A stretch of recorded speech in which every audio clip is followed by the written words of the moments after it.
Saudara, kasus kematian mahasiswi Universitas Sumatera Utara di kota Medan masih menjadi misteri hingga 1 bulan berlalu.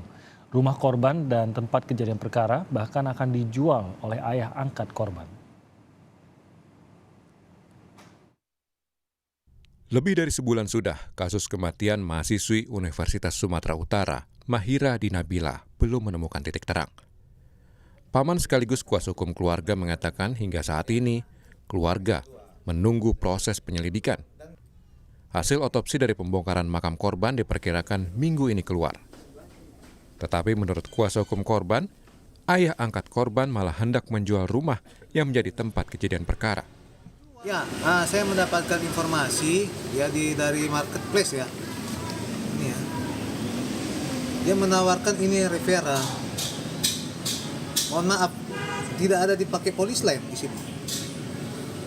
Jadi keluarga juga menanyakan apakah ini nggak ada indikasi apa-apa. Itulah.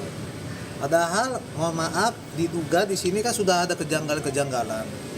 Nah, tetapi kok belum ada polis lain di sini ya di TKP ini. Seolah nggak terjadi apa-apa. Mahira ditemukan tewas dalam kondisi tidak wajar di rumahnya pada awal Mei lalu. Keluarga mengungkap berbagai keganjilan, mulai dari rumahnya tergembok dari luar hingga surat wasiat yang diduga dipalsukan. Penyelidikan sementara polisi mengungkap kematian korban mengarah ke dugaan bunuh diri. Polrestabes Medan menunggu hasil uji laboratorium pasca otopsi jenazah korban. Memang karena jaringan yang diambil ini ada yang prosesnya harus dibekukan, ya. Yang menentukan waktu ini adalah memang secara ilmiah oleh lapor, sehingga kita menunggu, ya. Ini koordinasi dengan Kalapor juga. Mudah-mudahan dalam 1-2 hari ini kita bisa percepat. Ya. Jadi kendalanya dilapor, Pak? Iya, dilapor untuk memberikan keterangan secara tertulis. Ya. Sebelumnya keluarga korban curiga karena ayah angkat Mahira keberatan jenazah korban diotopsi. Hingga akhirnya polisi membongkar makam korban pada pertengahan Mei untuk selanjutnya melakukan otopsi jenazah. Tim Liputan, Kompas TV.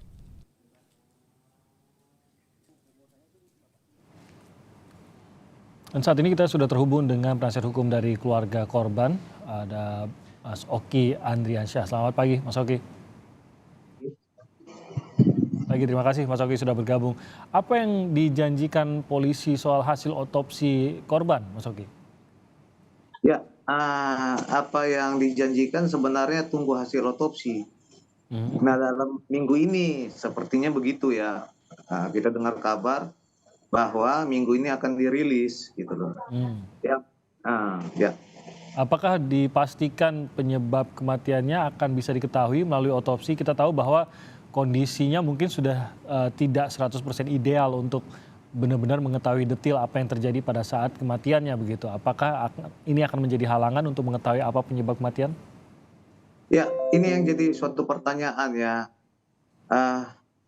Mayat itu kepala sudah jadi tengkorak ya, dan mata sudah hilang, hidung sudah hilang.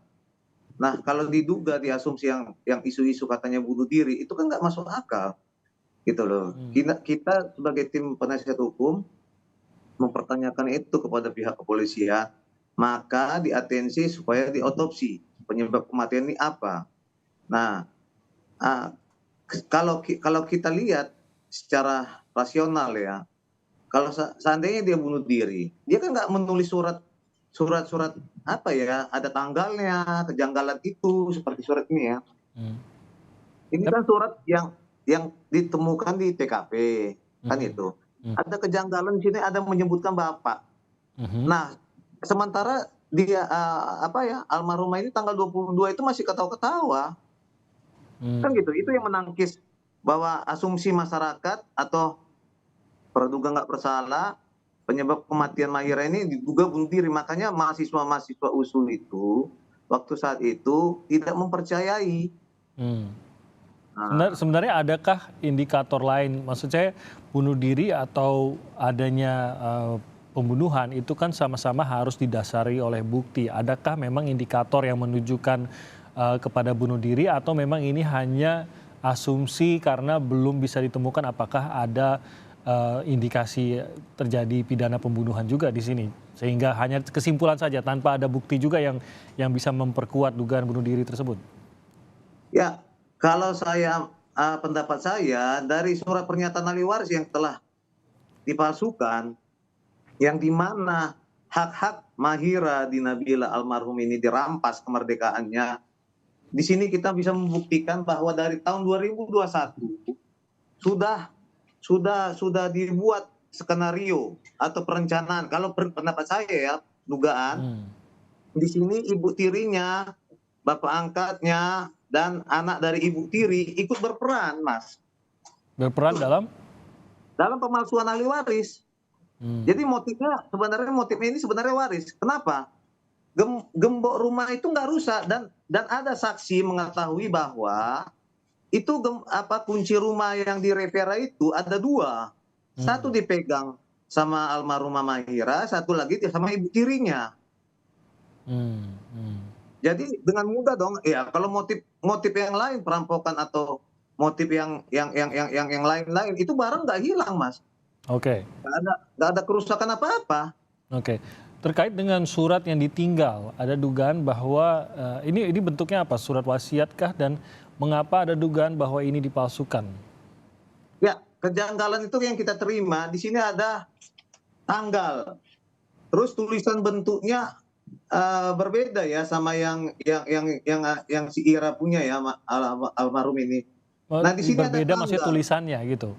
Ya, bentuk Ini tulisan tangan ya, Pak? Ya, tulisan tangannya beda. Oke. Terus ada kata-kata bapakku, sementara Ira itu manggil bapak angkatnya itu papa. Gitu loh. Kan udah janggal itu kan nampak, Mas. Ada kata-kata, inilah maaf kata ya, kebodohan dari pelaku itu, kejahatan itu nggak sempurna. Di sini ditinggalkan ada tulisan bapakku, yang seolah-olah dia marah lah bapaknya pergi ke Padang Setimpuan. Loh, selama 2 tahun aja dia dibiarkan Mahira ini. Jadi alasannya marah karena papanya pergi, itu dijadikan alasan, seakan-akan itu alasannya begitu maksudnya ya, untuk mengambil nyawanya sendiri begitu, padahal selama ini tidak ditemani juga gitu. Iya, betul.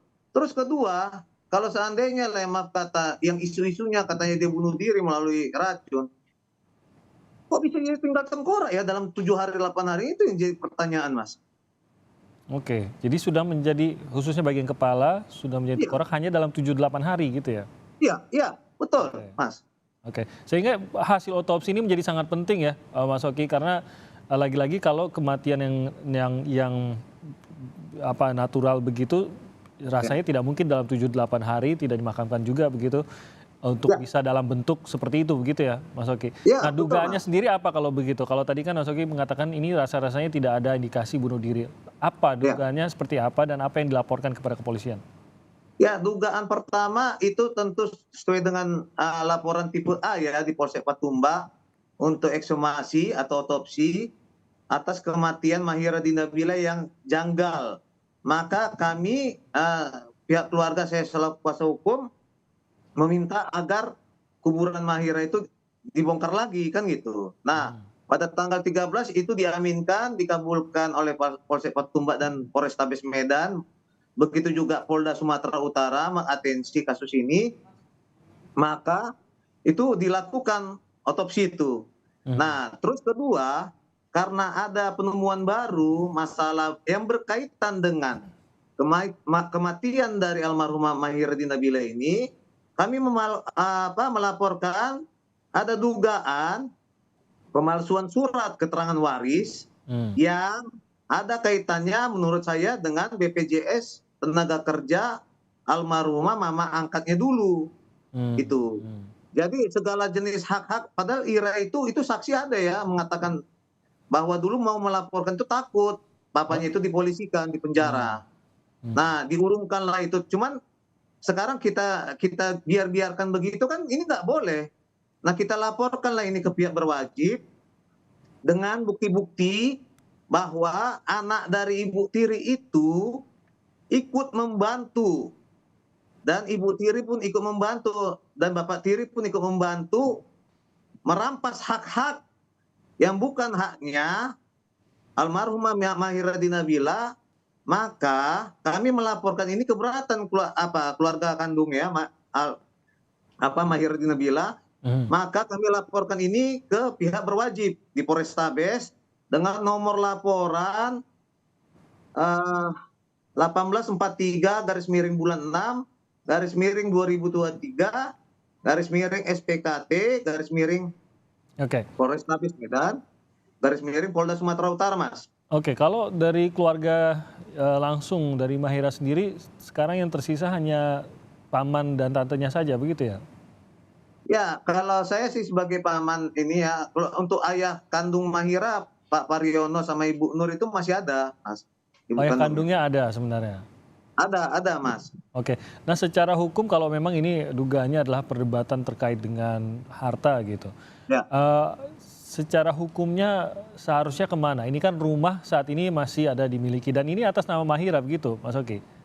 Ya, waktu saat itu atas nama Yulian Greni. Cuman kita sudah pisah hartanya dan waktu tahun 2016 si M ini sama ibu angkatnya ini Yulian Greni udah berpisah dan sepakat diatur Undang-Undang BW kan bergeliweh 1320 dan itu ditalaknya Yulian Greni. Rumah itu memang atas nama Yulian Greni ini, makanya kami akan blokir.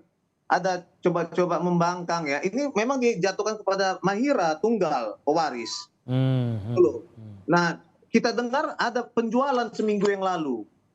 Makanya kita juga kaget. Ini kok nggak di polis line? Kan itu. Padahal Mahira di sini, di TKP ini, objek yang dijual ini. Dan pihak yang menjualnya agen kah atau dijual langsung atau? Langsung ibu tirinya.